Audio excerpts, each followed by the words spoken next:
Well, welcome back to the shop. There was a couple of things I wanted to clarify. Just wanted to make sure you understood what I was talking about the other day as far as these hood locks. First off, when the hood lock kit came, these are actually anodized aluminum. You can see that this is an aluminum plate. It was anodized blue. I mean, very simply, all I did is I took some 800 grit and just, rubbed the anodization off of it so it became a blank aluminum disc. Now I did the same thing here, obviously, but this one I started to polish. I haven't finished it, but this one I haven't really started to polish. You can see that, it's definitely dull because of the 800 grit scratch the aluminum, but that's what, the buffers are for. We can bring this to a nice high gloss aluminum finish. So that was the first thing I wanted to discuss. Second thing I wanted to show you is that, as I mentioned earlier, remember there's the roll pin that's inserted in the bottom, and that rotates, right? And that rotates into this mechanism, and as you can see by the way the mechanism works is that the lock comes down, and then when it rotates it locks in place, and then when it rotates it comes back apart. It's those roll pins that I mentioned earlier are just wide enough that the nut doesn't go past them. It can't go past the roll pin. And this makes it very difficult, especially when you have a very small access hole. You've dropped this through the hood. You can't get at it really easily from underneath. And when you do get at it with your deep socket, you can't pass the roll pin, which means you have to then start to rotate the socket, but you don't have room because the socket barely makes it through that hole at the bottom.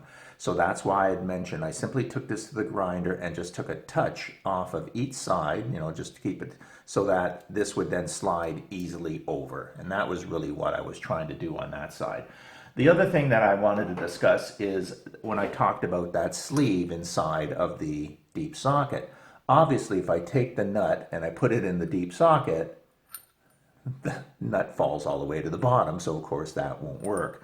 So basically what this was for was just a way that it can go inside the socket, and therefore when I do take the nut and put the nut on top, hold on for a second, you can see now the nut is held up within about a 1/4 inch of the rim of the deep socket, and that allows you to get inside actually, of course, after you shave down the roll pin. Now, last thing I'm going to do that was different from what I mentioned, I am not going to use the pin on that side to locate my left hinge or my left lock. I've decided that no matter where that pin ends up, I want to make sure that the locks are exactly the same place on the hood. So instead of using these pins as my way, now that I've drilled this hole and this one is located, what I've done is I've taken measurements from the side of the fender or the hood. I've taken measurements from the top of the hood. I really can't take a measurement from here that accurately, and why is that? This hood was in an accident, so after measuring from here, I noticed I'm about a 1/16 of an inch difference from here to here, then from here to here. And the way I know that is because I took the measurements then from the end of the hood, which have not been impacted by an accident.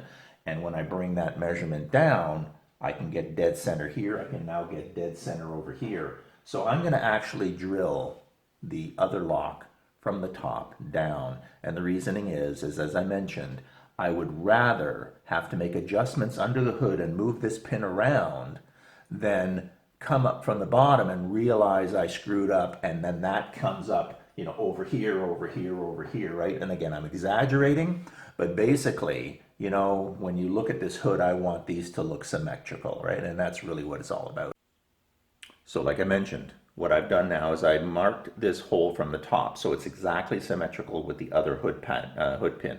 I didn't want to take a chance. Like I said, if I would have come up from underneath, and even if the drill is a bit of an angle, right, you know how you never can get that thing straight, I could have popped out a 1/4 inch either way around this circle, and from anybody who looked at it could possibly see that, this was not in the same spot as the other. So didn't want to take a chance. I'll move that pin regardless. So now here we are with the 12 and 3 position. I place that in here. Oh, before I do that, I had trimmed the roll pin, right? So that roll pin now has been trimmed so that the nut fits over the roll pin without having to be wiggled, because there is no wiggle room, right? Because that hole at the bottom is just big enough for my socket. So again, we're in the 12 and 3 position, which means key is in, rotate to the left to the 12 position on both, it will unlock the pins. If I rotate it to the right, it will lock both pins.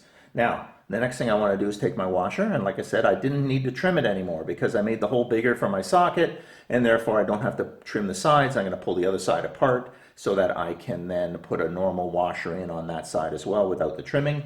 The next thing is you want to put this washer on. Now what I found is I just use my little magnet here. I can then go inside and put this washer up inside and wiggle it up.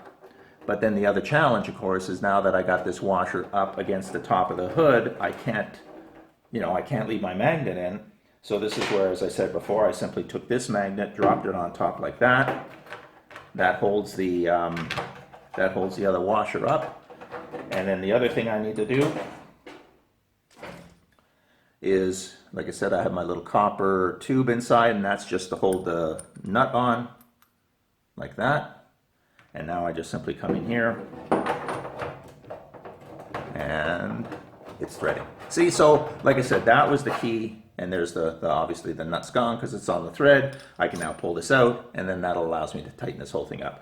So that's it. Like I said, just wanted to show you a quick recap of what I did, how I do it. And as far as the pin underneath, again, I may have to adjust the motion around it until it aligns. But again, down here, making a change, I don't care. Up here, it was more important. Anyways, thank you all for watching this, and as I said, this was just a quick video just to let you know some of the things I learned since I did the first one, and just to bring you up to date. I'll see you soon. As I said, we're going to be working on fuses, and I've got a security system going in this thing, so there's a lot of things that are going to be going on in the next few months. I hope you can join me. Talk to you then.